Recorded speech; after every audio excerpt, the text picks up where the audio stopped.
Selamat pagi bagi kita semua. Perkenalkan, nama saya Sanggup Damanik. Dan saya Albert Julieta Bulon. Baik, di sini kami berdua akan menjelaskan hasil presentasi kami yang berjudul tentang apa itu senyawa ester. Nah, mau tahu selanjutnya? Check it out. Let's go. Oke, thank you guys. Baik, di sini saya akan menjelaskan latar belakang, yaitu yang pertama kita harus mengetahui apa itu ester. Yang kedua, apa saja latar belakang dari ester ini ya. Yang pertama, ester itu merupakan salah satu kelas senyawa organik yang biasanya ditemukan di alam. Nah, ester ini beraroma wangi. Biasanya ester ini banyak ditemukan dalam kehidupan sehari-hari. Jadi di dalam kehidupan sehari-hari itu kita dapat menemukan ester ini yaitu di berbagai makanan, minuman. Nah, bisa juga menambahkan nafsu makan anak. Jadi menambahkan istilahnya makanan itu terhadap anak. Jadi itu membuat kesehatan. Itu saja penjelasan dari saya. Katakan lagi, potong aja. Baik, kita akan masuk ke bab 2, yaitu pengertian ester yang pertama. Nah, apakah teman-teman sudah mengerti apa itu ester? Ya, biar saya jelaskan. Ester adalah senyawa organik yang terbentuk dari satu atau lebih atom hidrogen pada gugus karboksil dengan gugus organik. Biasanya dilambangkan dengan R besar. Nah, pada bab ini kita akan mengetahui sifat-sifat senyawa ester. Nah, sifat-sifat senyawa ester ini biasanya dilibatkan dalam ciri-cirinya. Yang pertama, itu sifat senyawa ester ialah berbau wangi, seperti bau buah-buahan atau bunga-bungaan. Nah, yang kedua, tidak mudah menguap. Nah, senyawa ester ini tidak mudah menguap. Dan yang ketiga, dapat mengalami reaksi saponifikasi. Nah, yang keempat ialah jika direduksi menghasilkan asam karboksilat. Nah, asam karboksilat inilah di dalam itu ada pengertian ester. Nah, dan yang keempat, jika dihidrolisis menghasilkan asam karboksilat dan aldehid. Nah, ini sama dengan yang ketiga tadi, yaitu jika direduksi menghasilkan asam karboksilat, dan jika dihidrolisis juga menghasilkan asam karboksilat, namun menghasilkan juga aldehid. Nah, sesudah kita sudah mengetahui sifat-sifat dan ciri-ciri senyawa ester, kita akan mengetahui juga cara pembuatan ester. Nah, ester dapat dibuat dengan cara mereaksikan asam karboksilat dengan alkohol. Nah, adapun reaksi menggunakan asam karboksilat dengan alkohol terbagi menjadi 3 cara. Pengen tahu? Yo, next. Kita akan melihat di papan tulis. Baiklah, cara membuat ester yang pertama ialah dengan cara mereaksikan hidrolisis. Nah, contoh yaitu CH3 dikurang C direaksikan O dikurang C2H5 ditambah H2O. Nah, bisa kita lihat ada dua panel. Kalau dia panah ke sana disebut hidrolisis, sedangkan ke kiri itu disebut esterifikasi. Nah, jika kita menghidrolisiskan senyawa ini akan menjadi CH3 dikurang C menjadi O dikurang OH ditambah C2H5OH. Nah, bisa kita lihat dulu. Ini merupakan metil asetat. Nah, ini juga merupakan metil asetat. Nah, sedangkan ini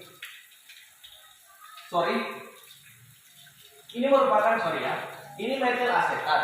Nah, sedangkan ini merupakan asam asetat.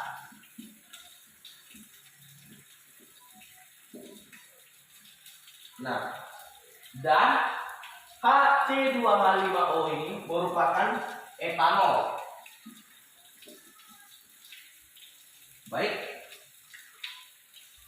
bisa kita lihat contoh ini tersebut. Jika senyawa ini dihidrolisiskan menjadi CH3 dikurang C mereaksikan O dikurang OH ditambah C2H5OH. Sedangkan jika sebaliknya CH3 dikurang C mereaksikan O dikurang OH ditambah C2H5OH, jika diesterifikasi atau bisa kita lihat ke kiri atau disebut esterifikasi, itu menjadi senyawa CH3 dikurang C mereaksikan O dikurang C2H5 ditambah H2O.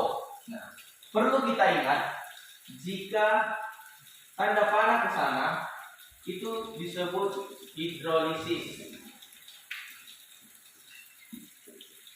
Nah, sedangkan tanda panah ke kiri itu disebut esterifikasi.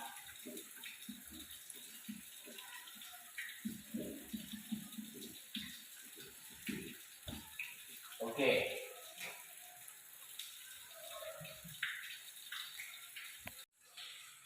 Baik, cara yang kedua ialah mereaksikan dengan NH3. Nah, cara ini bisa kita lihat contohnya ialah CH3 dikurang C mereaksikan 0 dikurang C2H5 ditambah NH3 menjadi CH3 dikurang C mereaksikan O dikurang NH2 ditambah C2H5OH. Nah, bisa kita lihat 0 ini merupakan metil asetat. Etil asetat. Nah, sedangkan ini yang sudah dihasilkan C mereaksikan O itu disebut asetat nida.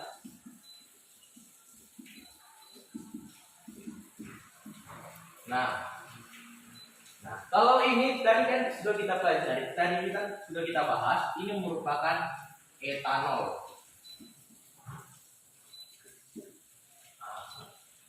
Nah, jadi ini merupakan contoh kedua dari reaksi dengan menggunakan NH3 dalam pembuatan ester.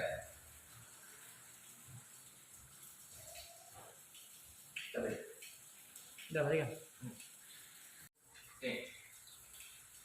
Baik, kita akan masuk ke pembuatan ester yang terakhir, yaitu dengan reaksi saponifikasi. Nah, reaksi saponifikasi adalah reaksi penyabunan.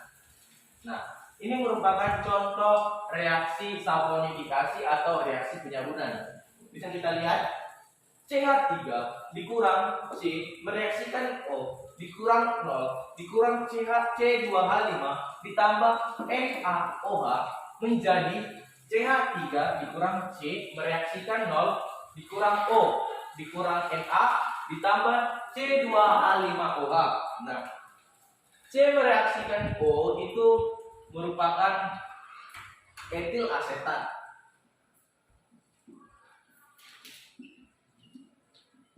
Nah, sedangkan CH3 C mereaksikan O itu merupakan natrium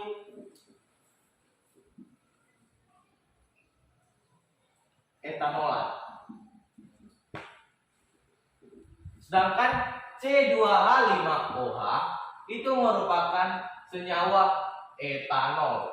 Nah, ini merupakan contoh reaksi saponifikasi atau penyabunan. Perkenalkan, nama saya Trisno Sirait. Saya dari kelompok ester ingin menyampaikan kesimpulan dari makalah yang telah kami kerjakan. Adapun kesimpulannya yaitu yang pertama itu metil ester. Metil ester murni dari hasil transferifikasi minyak jelantah diperoleh dari sampel metil ester yang dihasilkan dengan perbandingan mol antara metanol dengan minyak jelantah 5:1, 9:1, dan 10:1. Yang kedua, kondisi analisis optimum metil ester dalam heksama secara kromatografigas diperoleh dengan pemrograman suhu pada kecepatan aliran gas pembawa 1,80 mm per menit. Suhu injektor dan dektor diatur pada suhu 230 derajat Celcius dan 250 derajat Celcius. Pemrograman suhu yang digunakan adalah suhu awal 130 derajat Celcius dengan kenaikan suhu 20 Celcius per menit sampai mencapai suhu 230 derajat Celcius dan dipertahankan selama 100 menit. Waktu rentanitas metil ester dimulai dari menit ke-18 sampai menit ke-59. Kesimpulan dari hasil presentasi kami, jika ada kata-kata yang salah mohon dimaafkan, atau jika ada kata-kata yang kurang mohon dimaafkan juga, karena itu merupakan pembelajaran dari kami. Kami ucapkan cukup sekian dan terima kasih.